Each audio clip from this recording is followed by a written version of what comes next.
So when you think about the human body, it's pretty natural to assume we're just entirely dependent on our brain. Right, yeah. The brain is the master control room.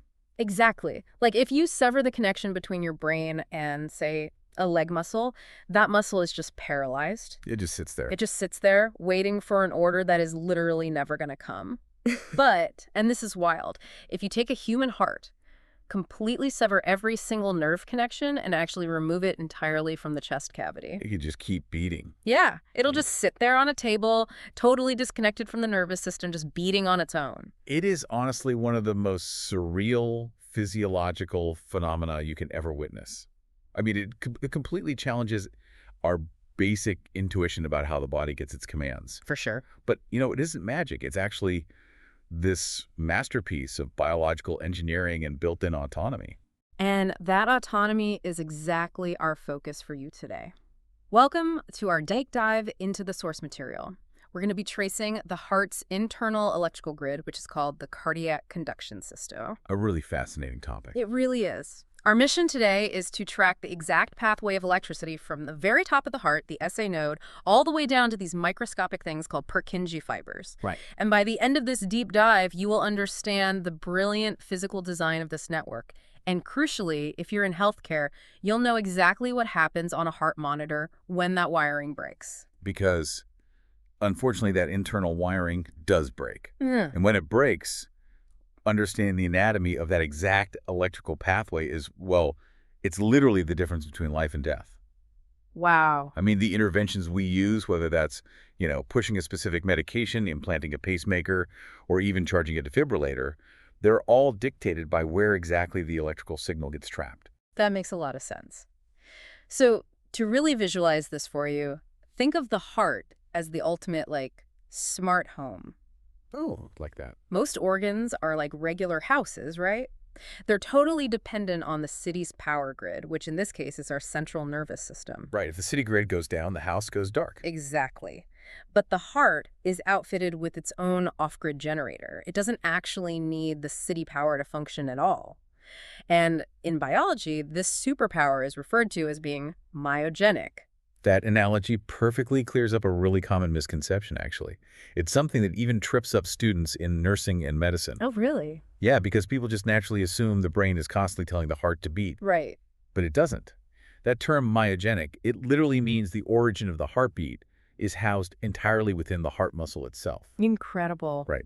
This independence comes from a highly specialized, dedicated network of cells. Their entire biological purpose is to generate and propagate electrical impulses. So they aren't waiting around for a command from the brain. Exactly.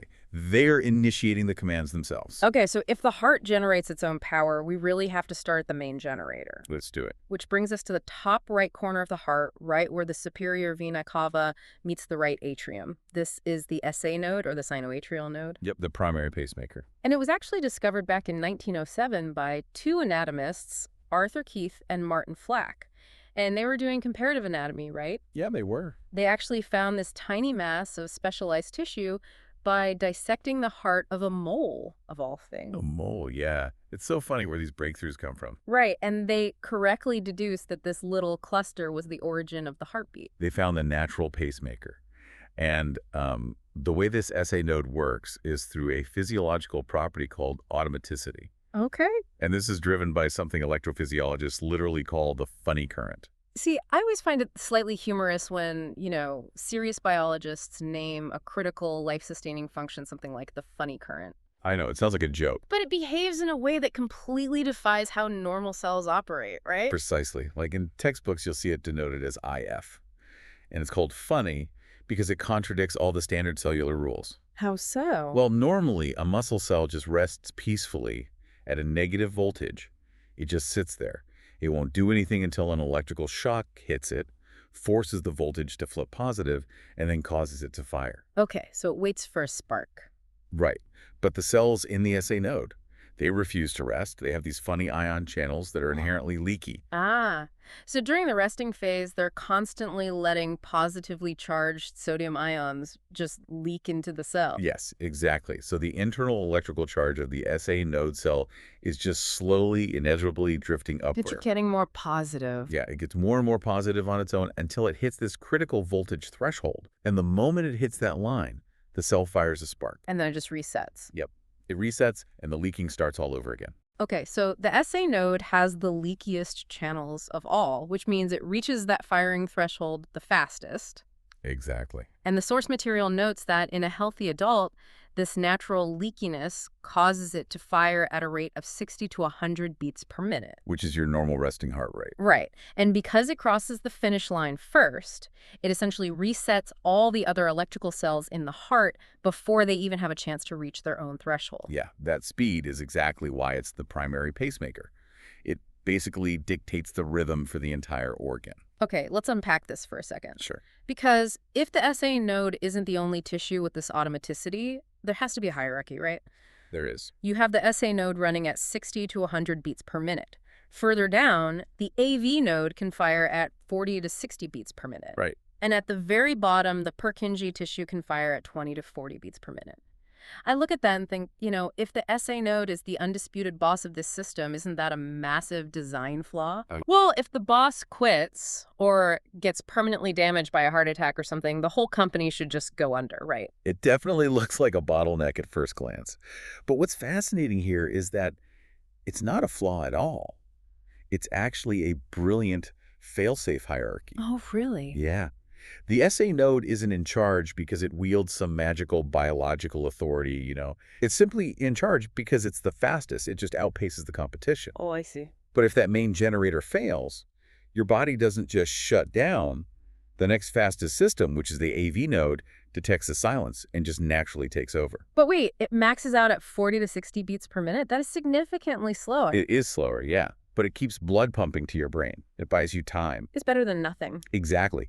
And if the AV node fails, the ventricular tissue at the bottom of the heart kicks in at an even slower 20 to 40 beats per minute. So it's like a cascading survival mechanism. Precisely. Also, we really should clarify the physical nature of these pacemaker cells. What do you mean? Well, they aren't just regular working muscle cells that decided to take on a side hustle of generating electricity. Right, they're specialized. Yeah, they're a completely distinct population of cells. They actually lack most of the basic contractile machinery. Meaning they don't actually squeeze very well. Exactly. Because their cellular real estate is entirely optimized for electrical generation and rapid conduction, not physical pumping. Wow. Okay, so we have this lightning-fast SA node at the top right of the heart, right? Sparking away 60 to 100 times a minute. Yep. Now, if I try to picture that electrical spark moving through the heart, my immediate assumption is that the electricity just instantly zaps the entire organ all at once. That's what most people think. But if the top chambers, the atria, and the bottom chambers, the ventricles, received the signal at the exact same millisecond, that would be disastrous. It would be a complete mess. It'd be like two people trying to push a revolving door from opposite sides at the exact same time. I love that analogy. The door wouldn't move, and in the heart, the blood wouldn't go anywhere. Right? A simultaneous contraction of the whole heart would result in zero forward momentum. The top chambers would squeeze downward, the bottom chambers would squeeze upward, and they would just compress the blood right in the middle. Ouch. So you absolutely require a coordinated sequential sequence. You have to. The top must squeeze blood down into the bottom, and only after that finishes can the bottom squeeze blood out to the lungs and the body. And that structural necessity brings us to the physical barrier that separates the top and the bottom of the heart. Right, the annulus fibrosus. Yeah, which is this dense ring of fibrous tissue that structurally divides the atria from the ventricles. And critically, fibrous tissue does not conduct electricity. Oh, that's key. It's super key. The annulus fibrosus is, it acts like this perfect electrical insulator. Okay. So the electrical spark from the SA node washes over the top chambers, causes them to contract, but then it hits this fibrous ring and just stops cold. The signal simply cannot cross the barrier. Except at one very specific toll booth. Exactly.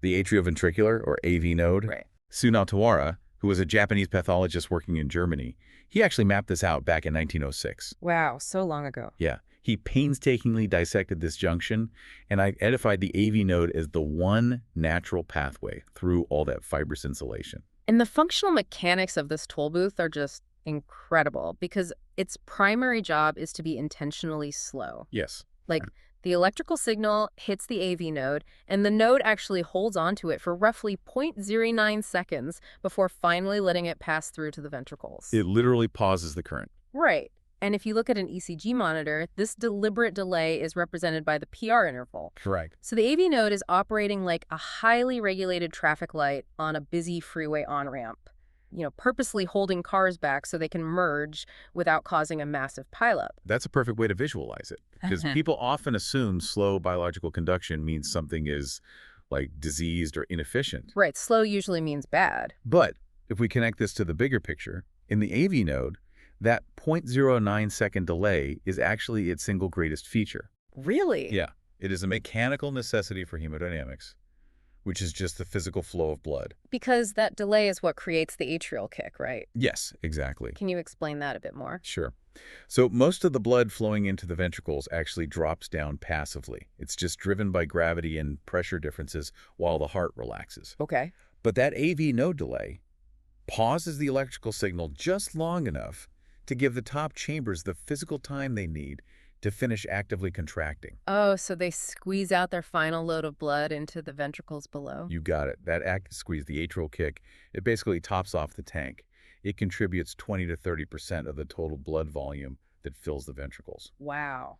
A 30% boost in cardiac output, relying entirely on a delay of less than 1/10 of a second. That's pretty amazing. It really is. If you lose that delay, you immediately lose almost 1/3 of your heart's pumping efficiency. Exactly. Okay, so the electrical signal has waited patiently at the red light, the top chambers have emptied, the AV node turns green. Green light, go. Now the signal has to penetrate the massive, thick muscle walls of the ventricles. So we transition from a deliberate, careful delay to a requirement for absolute lightning speed. Speed becomes the absolute priority here because the ventricles are the heavy lifters. Right, they have a lot of work to do. A ton of work. Once they get the green light, all those millions of muscle cells need to contract as one unified, incredibly forceful unit to push blood out to the entire body. And to achieve that synchronization, the signal travels from the AV node into a structure called the bundle of His, Right. which was mapped out by Wilhelm His Jr. in 1893, amazingly, while he was still just a medical student. Pretty good medical school project. Not bad at all. After passing through this bridge, the pathway splits into the left and right bundle branches, which run right down the septum, the middle wall of the heart. Yeah. And finally, it explodes outward into a vast microscopic web called the terminal Purkinje fibers. And Jan Evangelista Purkinje identified these unique fibers lining the inside of the ventricles way back in 1839. Wow. Yeah, decades before anyone understood they were the electrical wiring of the heart. Mechanically, these Purkinje fibers are fundamentally different from regular cardiac muscle, aren't they? Yeah. Because they conduct electricity at a massively accelerated rate. Oh, absolutely. Oh. They function as a biological superhighway. Okay. The goal is to distribute the signal to the very bottom apex of the heart and spread it up the outer walls almost instantaneously. So everyone gets the message at the same time. Exactly. This rapid transit ensures that the working muscle cells across the entire massive left and right ventricles receive the go command at essentially the same microsecond. It guarantees a sharp, coordinated, simultaneous squeeze. Okay, here's where it gets really interesting. Right. If the bundle branches and Purkinje fibers exist solely to ensure that synchronized squeeze, what physically happens when the wiring breaks on just one side? Ah. Say the right bundle branch is conducting perfectly, but the left bundle branch is, completely severed or blocked by damage. So what you're describing is a bundle branch block. Mhm. And the mechanics of how the heart compensates for this are fascinating, but it drastically reduces pumping efficiency. How does it compensate? Well, if the left bundle branch is blocked, the electrical signal races down the intact right side at normal superhighway speeds. The right ventricle gets the message instantly and begins to squeeze. Right. But the left ventricle, which handles pumping blood to the entire body, is left waiting in the dark. Because it doesn't have a direct wire anymore, so how does the left side of the heart eventually get the message to beat? The electricity is forced to take a massive detour. A detour. Yeah, it abandons the broken superhighway and has to leak over from the right side, moving cell by cell through ordinary, slow-conducting working muscle tissue. Wow. So instead of a synchronized pump, it creates this kind of weird rolling contraction. Yes. The source material says it's functionally identical to a Mexican wave in a crowded sports stadium.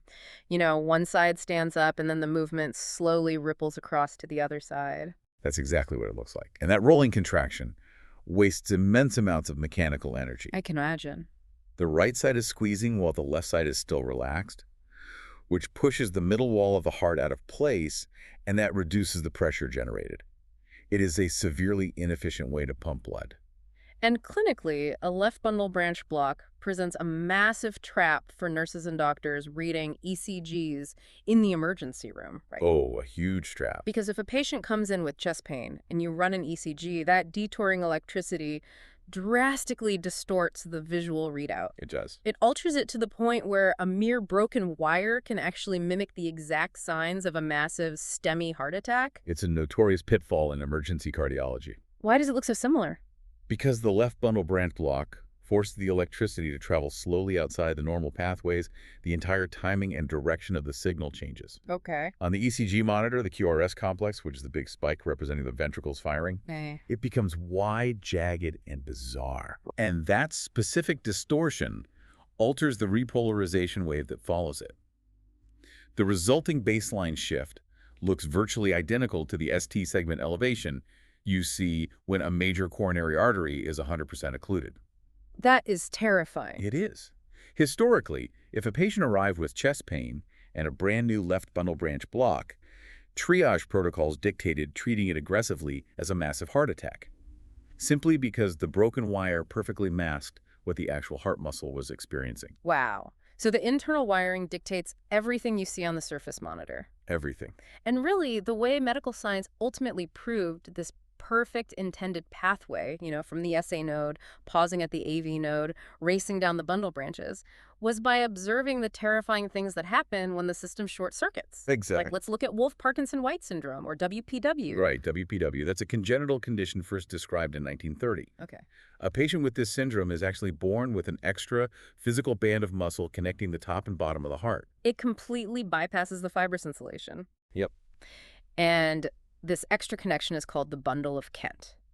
So the patient has a normal functioning AV node, but they also have this secret backdoor pathway. Exactly. They've essentially broken the AV node's structural monopoly. And remember the physics we discussed regarding the AV node's delay. The 0.09 seconds. Right. Well, the bundle of Kent lacks that built-in delay. It conducts electricity extremely fast. Oh. Yeah. So when the signal from the SA node fires, it hits the AV node and pauses like it's supposed to. But simultaneously, a portion of that signal shoots right down the backdoor pathway and hit the ventricles early. Wow. The ventricles experience what we call pre-excitation. And having two pathways introduces a huge mechanical risk, doesn't it? Because it allows for dangerous looping rhythms. It does. It sets up a localized reentry circuit. How does that loop happen? Well, because the pathways conduct at different speeds, the electrical signal can travel rapidly down the backdoor pathway, hit the ventricular tissue, turn around and travel backward up the AV node. Because the AV node just finished its delay. Exactly. It arrives just as the AV node finishes its delay. The signal then loops back down the back door. It becomes a continuous, self-sustaining circle of electricity. So functionally, it's like an electrical dog chasing its own tail. Yes. Driving the heart rate up to maybe 200 beats per minute. That's incredibly fast. It is. WPW serves as a perfect natural experiment, really. Yeah. It proves exactly why the single-lane bottleneck of the AV node is structurally mandatory. If you bypass the speed bump, you invite life-threatening arrhythmias. Man. So bypassing the bottleneck is one type of failure.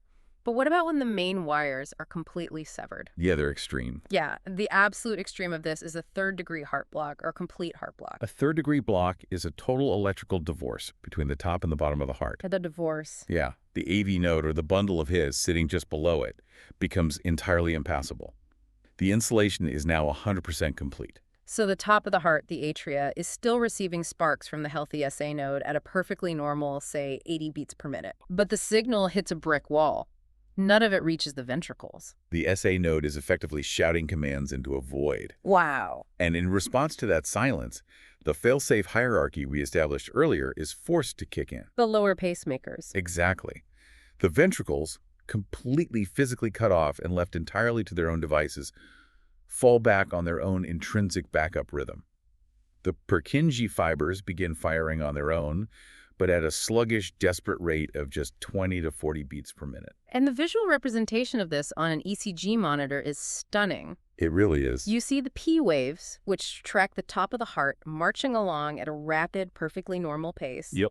They are totally oblivious to the problem below. And then, interspersed randomly, you see the wide QRS complexes tracking the bottom of the heart, just plodding along slowly on their own, completely independent timeline. You're completely disconnected. The top and the bottom have nothing to do with each other anymore. It looks like two separate hearts trying to beat inside a single chest. It's the ultimate diagnostic proof of the pacemaker hierarchy in action. But if the internal wiring is completely shattered, like in a third-degree block, the patient's ventricular heart rate of, say, 30 beats per minute is dangerously slow. Extremely dangerous. They aren't getting enough cardiac output to survive. So the logical mechanical question is, if the natural wires are broken, can we just wire up our own artificial system to override it? And that exact mechanical question drove medical science in the 1950s. Oh, really? Yeah, the breakthrough arrived in Sweden in 1958 with a patient named Arne Larsson. What happened to him? He suffered from complete heart block caused by a viral infection. His backup ventricular rhythm kept failing, causing his heart to stop entirely. He was suffering 20 to 30 cardiac arrests a day. A day? A day. He was constantly requiring resuscitation. His biological failsafe was completely collapsing. How did they intervene? A cardiac surgeon named Erik Senning and an engineer named Rune Elmquist collaborated to build the very first fully implantable artificial pacemaker. Wow, the very first one. Yeah. They performed a thoracotomy, surgically sutured wire electrodes directly to Arne's heart muscle, and connected them to a battery pack the size of a hockey puck that they implanted under his skin. Incredible. The device was designed to manually deliver a perfectly timed electrical spark at a steady rate, entirely replacing the function of the SA and AV nodes. The ultimate biomedical engineering hacks. Did it actually work? Well, the Foyt device actually failed after just a few hours. Oh, no. That is a terrifying reality for the surgical team. It was, but they had a backup device ready. They implanted it the next morning, and it successfully paced his heart. That's amazing. It gets better. Arne Larsson ended up living into his 80s. No way. Yeah, he underwent over 20 different pacemaker replacements and battery upgrades as technology evolved. He remarkably outlived both the surgeon and the engineer who saved him. That is such a cool story. It is. Yeah. And philosophically, that 1958 surgery is the ultimate proof of concept. It undeniably proved that the heart is fundamentally an electrically triggered pump. An artificial spark from a battery can completely and flawlessly substitute for a broken natural conduction system. You know, when we talk about anatomical wiring, it's so easy to picture the heart like a circuit board. Right. Textbook diagrams almost always draw these incredibly clear, bright yellow insulated wires connecting the SA node down to the AV node. Yes, they do. But within modern electrophysiology, the physical reality of those pathways is actually heavily debated, isn't it? It is. We really have to question if those simplified textbook diagrams are misleading us. How so? The internodal pathways, the routes connecting the top right corner down to the central toll booth, they've been a subject of anatomical debate for decades. Really? Yeah. Outside of one specific structure called Bachmann's bundle, which connects the right and left atria, many leading electrophysiologists argue that there are no distinct insulated cables carrying the signal down to the AV node. But if there are no physical wires, how does the electrical spark get to the toll booth so efficiently? The prevailing theory is preferential conduction. It means it's not a discrete insulated wire. Rather, it's simply a pathway of least electrical resistance moving through ordinary, albeit highly organized, atrial muscle fibers. Ah. Think of it less like an insulated copper wire buried inside your wall and more like a dirt path cutting across a grassy park. Oh, I see. People have walked that exact route so many times that the grass is just gone, and it has naturally become the fastest path of least resistance route to the other side. That makes special sense. Right. The biological reality is just much messier and far less rigidly defined than a neat textbook diagram implies. Okay. We have traced the spark from a tiny node discovered in a mole's heart in 1907 through the deliberate physical bottleneck of the avene and down the superhighway of the Purkinje fibers. We've covered a lot of ground. So what does this all mean? Why is visualizing this exact sequence so absolutely critical for a nurse or doctor standing at a patient's bedside today? Because every single cardiac intervention is predicated on this exact electrical anatomy. When a healthcare professional looks at a bedside monitor and decides whether to administer a medication like a beta blocker or whether to prepare a transcutaneous pacemaker, they're functionally diagnosing exactly where the anatomical pathway broke down. Right. If the SA node is failing to reach threshold, that requires one specific protocol. If the third-degree AV block is trapping the signal in the middle of the heart, that requires an entirely different, immediate physical intervention. And understanding this pathway also completely shatters the Hollywood myth of the defibrillator, doesn't it? Oh, completely. In the movies, a patient flatlines, the doctor yells, "Clear," shocks the chest, and the machine miraculously restarts the mechanical pumping of a dead heart. Which is entirely inaccurate based on the physics of the heart. Because a defibrillator doesn't mechanically restart a stopped heart. Not at all. When a patient goes into ventricular fibrillation, the conduction system has completely fragmented into this chaotic, disorganized electrical shivering. Yeah, the cells are firing randomly. There's no coordinated heartbeat. So a defibrillator sends a massive, overriding shock of electricity to instantly depolarize every single cell in the heart at the exact same moment. It forcibly shuts the entire system down. It clears the board. So the goal isn't to restart the heart, the goal is to silence the electrical chaos. Exactly. You silence the noise, praying that the primary generator, the SA node, will step back up to the microphone, assert its natural automaticity, and just resume firing at a coordinated 60 to 100 beats per minute. Wow. The entire function of a defibrillator relies on the hope that the biological hierarchy we just mapped out will reassert itself. It makes you realize how delicate yet fiercely resilient this internal system really is. It really does. Before we wrap up, there is one final anatomical paradox to mull over.